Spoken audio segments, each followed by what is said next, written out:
villain or a victim. It is about temptation, about the quiet kind of loneliness that sneaks in even when your life looks perfect on the outside. It is about Isabella, a woman who never planned to fall into something she could not talk about out loud. And Chris, a man with a wedding ring on his finger and 1,000 reasons to be grateful, but still searching for something he said he was missing. This story doesn't explode. It unfolds slowly, quietly, until the truth can no longer be avoided. Have you ever found yourself waiting for someone who never promised to stay? Have you ever mistaken attention for intention? Words for commitment. This is not just a story about infidelity. It is a story about recognition, about what we allow when we do not feel seen, and what we choose when we finally realize we deserve more. So stay with me as we step into a story that takes place between coffee, breaks behind polite smiles, and ends in one of the most powerful ways of all. Quiet and final. Let's begin. Isabella never meant for anything to happen. She was just trying to get through the week, meet her deadlines, survive Monday meetings and Friday reports. She had been with the company in Atlanta for almost 4 years, always professional, always polite. She knew the rules, the unspoken ones. Don't get involved. Don't mix feelings with office politics. Don't let yourself look twice at someone you shouldn't. And then Chris transferred in, tall, calm, always one step ahead in meetings, the kind of man who never raised his voice, but somehow always got people to listen. He wore a wedding band, talked about his wife, but not often, and never with much detail. Their conversation started small, jokes in the hallway, a shared frustration over the slow printer, a compliment about her shoes. Then one day he remembered how she took her coffee. The next, he brought her one without asking, harmless, right. But there's something dangerous about feeling seen. After months of invisibility, Isabella told herself it was nothing, just kindness, just chemistry. But the way he looked at her during meetings, the way their knees brushed under the conference table, the way her heart picked up when he said her name, it all added up. Quietly, carefully, until one Thursday evening, they stayed late finishing a project. Everyone else had gone home. The office was silent. Her screen glowed blue. His voice was soft, and when she kissed him, he didn't pull away. The next day nothing was said, but everything had changed. From then on, it was a pattern, a text in the morning, a glance across the room, lunch that turned into locked doors and hushed words. Isabella had never felt so desired, so important. Chris said he was unhappy, that Lena, his wife, didn't understand him anymore, that their marriage was more routine than love. And for a while Isabella believed it, because it is easier to believe you are special than to face the truth that you are just convenient. But the truth doesn't stay quiet forever. December came, and with it, Chris's silence. No good morning text. No, I miss you at lunch. Just days of cold, weeks of distance, until one day Isabella saw it.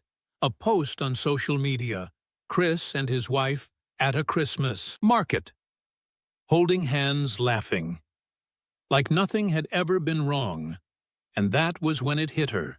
She had been a break, not a choice, a shadow in a life he never intended to leave. When they saw each other again in January, he smiled like nothing happened, asked if she'd watched the Falcons game. She stared at him, wondering how someone could erase so much, so quickly. And then she said it, I can't do this anymore. No crying, no begging, just truth. Chris didn't ask her to stay, he just nodded, like he had been waiting for her to end it.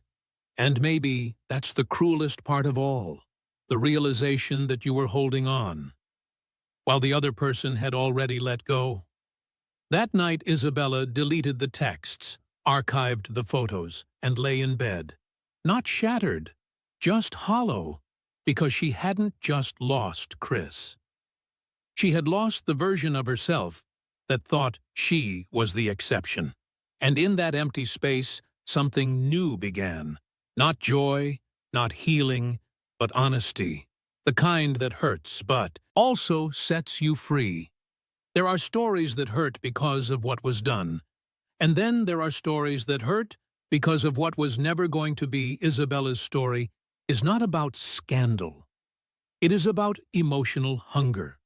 About two people meeting at the intersection of routine and loneliness and confusing comfort for connection. What makes her story so powerful is not just the affair. It is what it reveals, about how deeply we crave to be seen, in a world where we are constantly told to keep it together, smile, show up, be professional. It is dangerously easy to mistake attention for affection and presence for intention. Chris was charming, but he was never planning a new life. He was simply escaping the weight of the one he already had, and Isabella for a while became the space where he could breathe. But the thing about being someone's escape is that eventually they return to where they came from, and you're left standing in the middle of a storm you didn't start, wondering how much of it was ever real. The holidays, that silence, those pictures, they weren't just betrayal, they were clarity, clarity that hurts, but also saves. Because sometimes we don't wake up until the person we were waiting for stops pretending they were ever on their way. Chris didn't beg her to stay, and that says everything.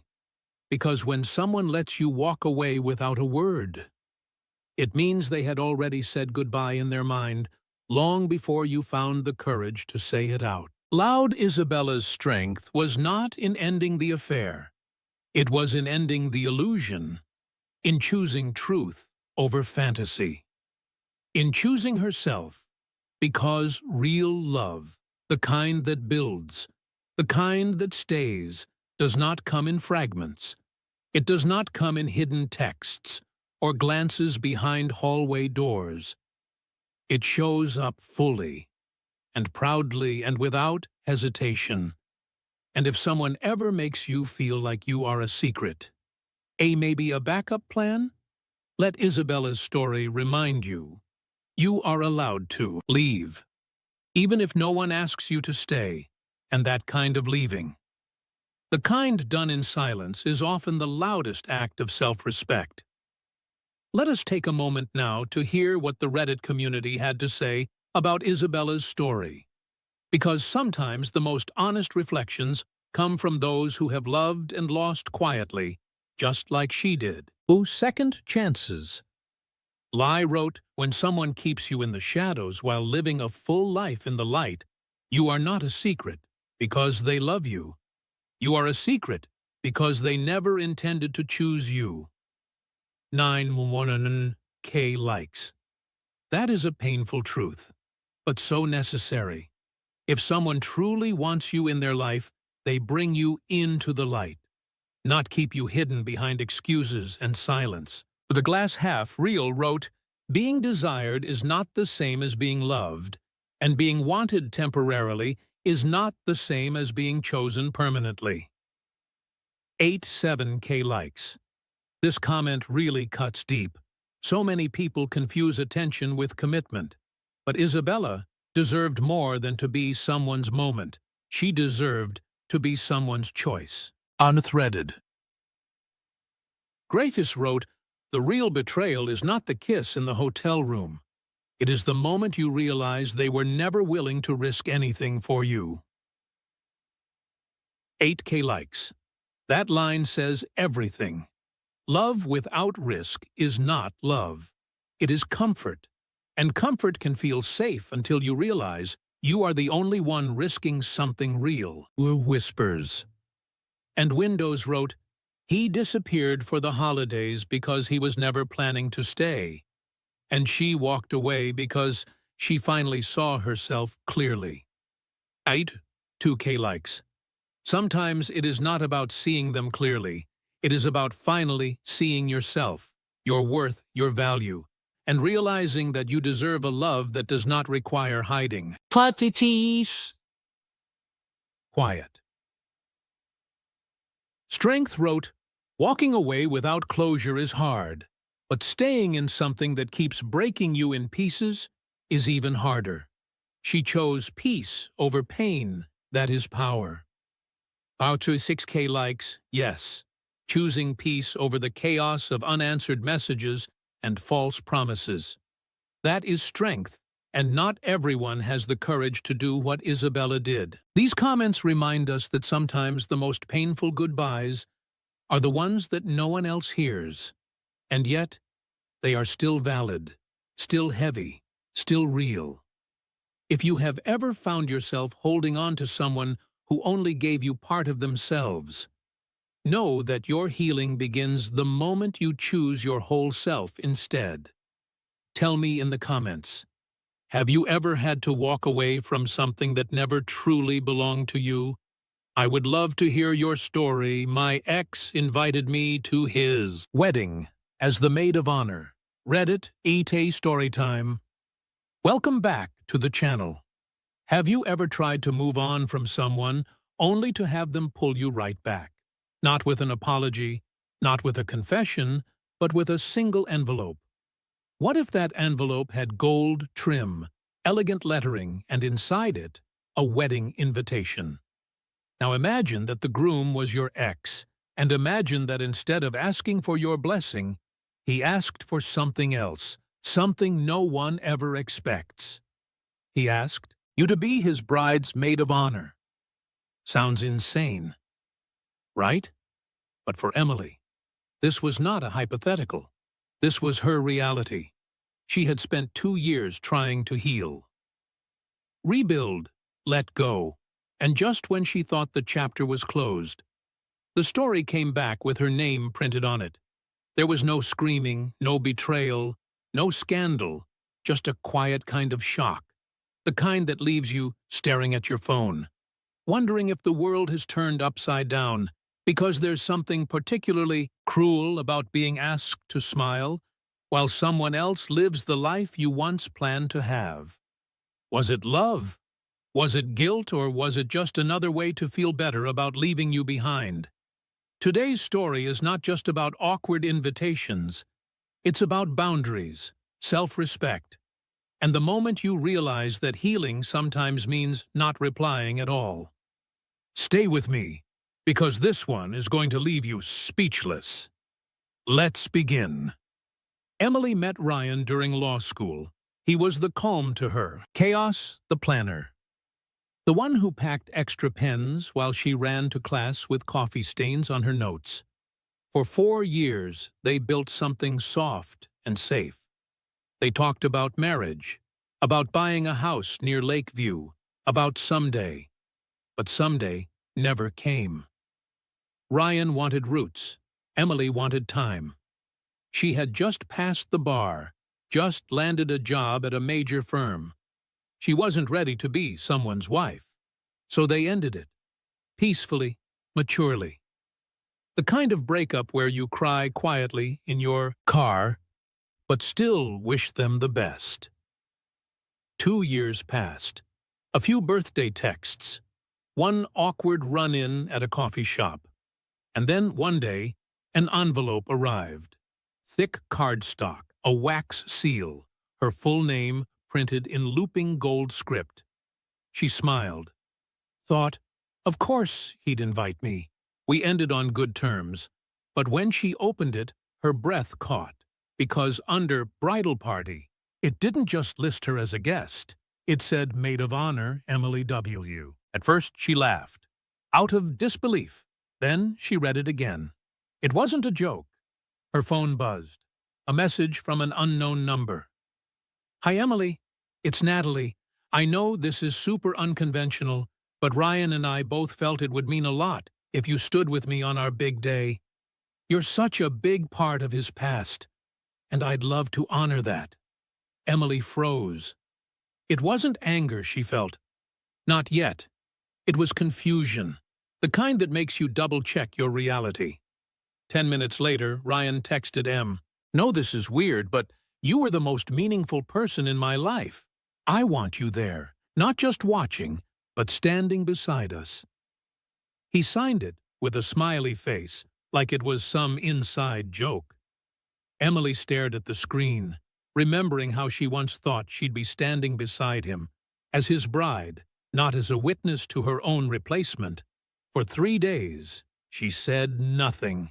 Friends called, sent screenshots, asked, "What the hell is this?" She stayed silent until one morning she opened her phone, typed a message, and deleted every word. Then she wrote just one sentence. "If I mattered that much, you would never have asked me to do this." She hit send, blocked them both. No anger, no theatrics, just peace. That weekend, she bought herself flowers, took herself to dinner, and smiled, because healing isn't always dramatic. Sometimes it's quiet, like declining an invitation to a life you've already outgrown. Some stories hurt not because of what was said, but because of what was. Asked Emily's story is not about revenge or betrayal. It is about something harder to name. It is about being asked to witness the final chapter of a book you were once the main character in, being asked to smile while someone else gets the life you were once promised. And that is a pain that's difficult to explain. Ryan didn't cheat. He didn't lie. He didn't scream. He just moved on. And in the process, he forgot that closure isn't a group activity. You don't ask someone who loved you to help decorate the altar. You don't put your ex in a bridesmaid dress and call it growth. That's not healing. That's performance. Some people, in their attempt to make peace, only reopen wounds that were already trying to close. What Natalie asked was not kindness. It was convenience. And what Ryan offered was not a gesture of respect. It was a deeply misread sense of emotional entitlement. Because no matter how mature a breakup was, no matter how gentle the ending, it does not give you the right to make someone stand in the audience of a life they once thought they'd be living. What makes Emily's choice so powerful is not that she said no, but that she said it without needing to explain, because real strength is sometimes just one sentence and a quiet block button. We are conditioned to believe that closure comes through conversation, that if we explain ourselves well enough, others will understand our pain. But the truth is, closure rarely comes from someone else. It comes from clarity. And Emily saw it clearly. She was not being honored. She was being handled. And when someone tries to decorate their guilt with your presence, you are allowed to walk away, even if it makes them uncomfortable, even if they don't understand, because your peace does not require their permission. Now let us take a moment to hear what the Reddit community had to say. Because sometimes it is not just about the story. It is about how many people silently carry the same ache. And in the comments, we often find reflections of what we have been too afraid to say out loud. Sure, after the Echo wrote, "Inviting your ex to be your maid of honor is not maturity. It is emotional theater disguised as growth." 8K likes. That is so perfectly said. Because true maturity does not demand presence. It respects distance, especially when it comes to people we once loved. You silent. Applause wrote, "Closure is not when they say sorry. Closure is when you stop hoping they will act like the person you once believed they were." 2K likes. This hits deep. Emily didn't wait for an apology. She chose her peace over a polite performance. And that is a kind of strength we often overlook. Almost. The bride wrote, "Being asked to dress up for someone else's happy ending while you're still holding pieces of the past, is not healing. It is humiliation. 9 4K likes. Sometimes people call it inclusion, but what it really is discomfort dressed in a pretty dress. No one should be expected to smile through their own heartbreak. Our letters. Never Sent wrote, "The invitation was not about honoring her. It was about making themselves feel better about the way they left her behind." 7 likes. And that is a hard truth. Some gestures are not kind, they are convenient, and they only serve the people making them. Although, Real Grace wrote, "You are not petty for saying no. You are powerful for protecting the part of you that once believed this was your future." 10 likes. I love this comment, because too often we confuse silence with weakness. But Emily's refusal to participate was not silence. It was a statement. These comments remind us that boundaries are not walls. They are doors we choose to close, to protect what we have rebuilt inside. If someone ever tries to make you a character in a story you have already walked away from, you are allowed to close the book. Let me know in the comments. Have you ever been asked to play a role in someone else's ending when you were still grieving the part you played in their beginning? I would love to hear your story. He gave me a key to his life, but it was never mine. Reddit story time. Welcome back to the channel. They say real heartbreak doesn't always come with raised voices or shattered glass. Sometimes it arrives quietly, in a perfectly planned weekend, in the warmth of someone's arms, in the exact moment you believed this might finally be your forever. Today's story is about Samantha, a woman who thought she had found love, thought she had found safety, and then, in one blink, she realized she was living someone else's story. This isn't a story about betrayal in the way we usually hear it. There was no suspicion, no warning signs, no red flags fluttering in the wind. It was the opposite. Everything felt calm, real, until she held a key in her hand and thought, "This means I belong here," only to discover she was holding a copy to a door that already had someone on the other side. Have you ever loved someone so sincerely, so openly, that you forgot to question what they were hiding? Have you ever looked back, not at what they did, but at how well they made? You believe it wasn't happening. Today's story is not just about lies. It's about awakening. The moment when the fog lifts and you see exactly where you were standing. Not on the edge of a new beginning, but in the middle of someone else's life. This story will break something in you, but maybe it will also remind you that walking away in silence can be louder than any confrontation. Let's begin. Samantha met Tyler on a rainy afternoon in San Diego. She had just spilled her coffee. He offered her a napkin. Their hands brushed. And somehow, in a city of millions, they found each other. Tyler was the kind of man who made you feel like you were the only person in the room. His attention was steady, his laughter easy. His words always seemed to land exactly where Samantha needed them most. In a world full of half-hearted messages and ghosted conversations, Tyler felt like an anchor. For 6 months, they built something that felt solid. Beach walks at sunset, random road trips, movie nights that turned into falling asleep on the couch. Tyler was present, attentive, real, or so she thought.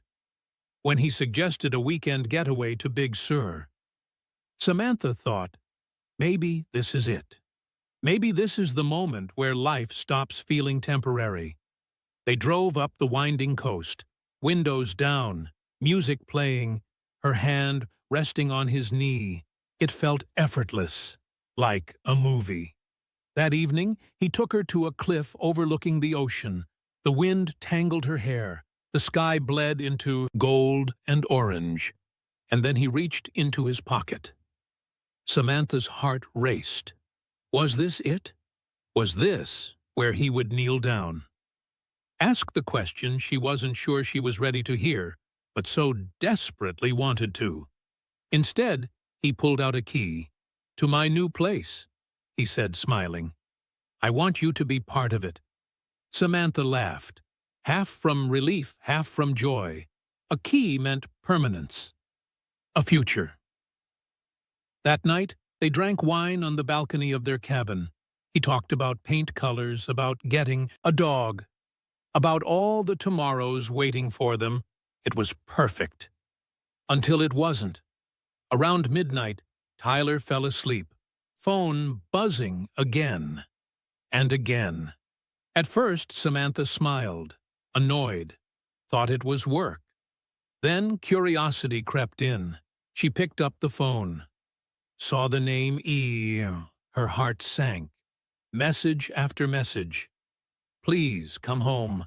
I can't believe we fought again. I love you. Happy 1 year, baby." Samantha scrolled in horror.